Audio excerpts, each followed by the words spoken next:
For f of x and g of x, we are going to find the following composite functions: f of g of x and g of f of x, and we are going to state the domain of each.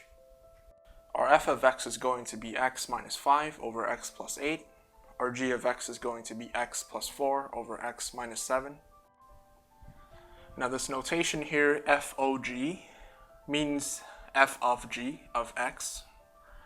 So for example, we start with the g of x function being x plus 4 over x minus 7, and we are going to plug this entire function into each x term of the f of x function. So if I wanted to find f of g of x, I'll start by writing down f of x again. That's x minus 5 over x plus 8. Now f of g of x is going to be, for each of these x terms here in the f of x function, I'm going to replace them with the entire g of x function.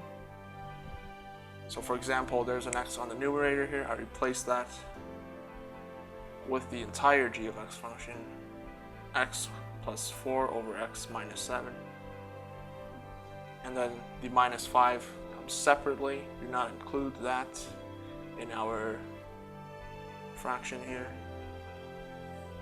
Then we have another fraction. There's another x in the denominator, so I want to put the g of x function in here again. X plus 4 over x minus 7. This time there's a plus 8, so I'm going to put a plus 8 separately right there. And now we want to simplify this complex fraction here. And I'm going to start by treating each of these numerator and denominator separately. So for this, say for the numerator, I have x plus 4, it's minus 7, minus 5. Now to simplify this, we need to have this minus 5 become a fraction of the denominator x minus 7 so that we can subtract the two terms together here. So that's going to be x plus 4. And we're going to multiply the minus 5 by x minus 7 so that we can have a common denominator.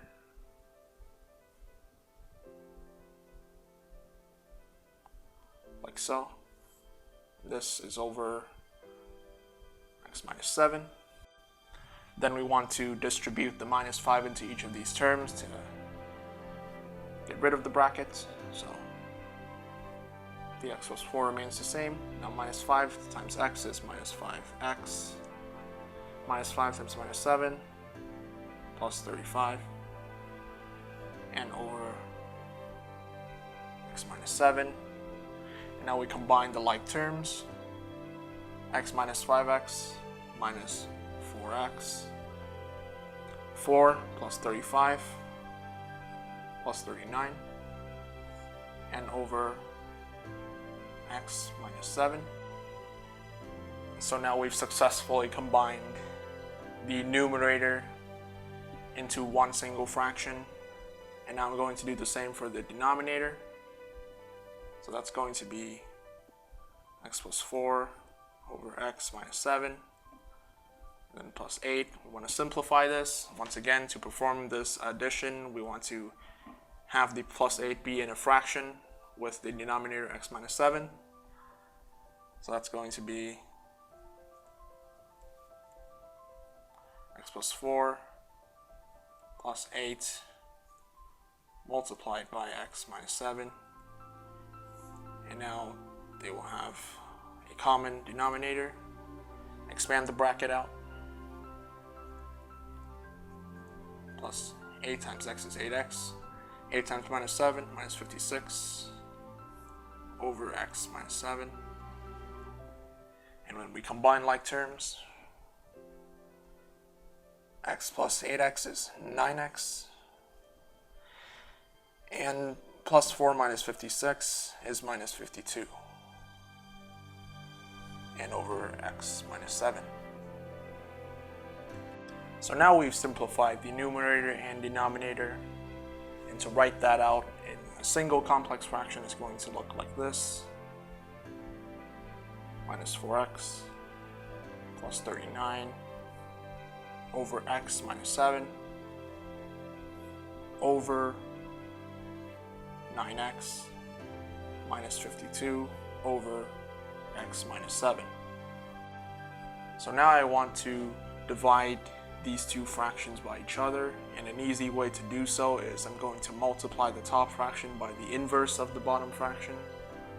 So what that means is we're going to take 4x plus 39 over x minus 7, and we're going to multiply that with x minus 7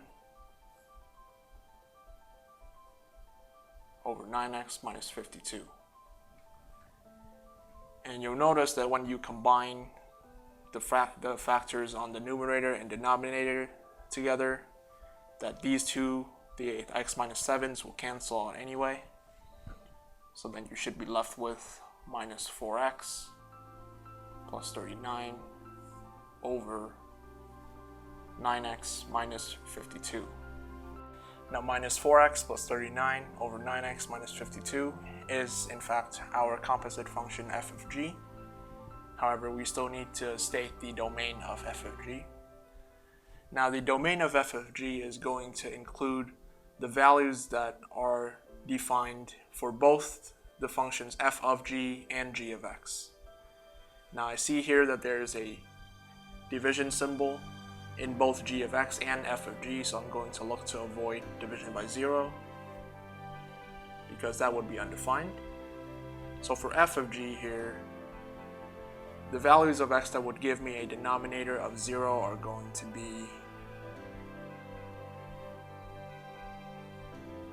9x minus 52 equals 0. We move the minus 52 to the right side. 9x equals 52, and therefore x equals 52 over 9. So we're going to look to exclude x equals 52 over 9, but also we're going to exclude the values that make the denominator of g of x equals 0. So that's also going to be x minus 7 equals 0, therefore x is 7.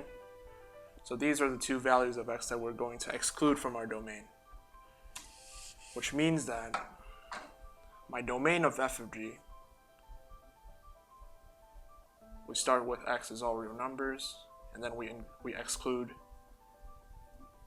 values that are undefined. So we figured out that it's going to be 7 and 52 over 9. And this is my domain of f of g of x.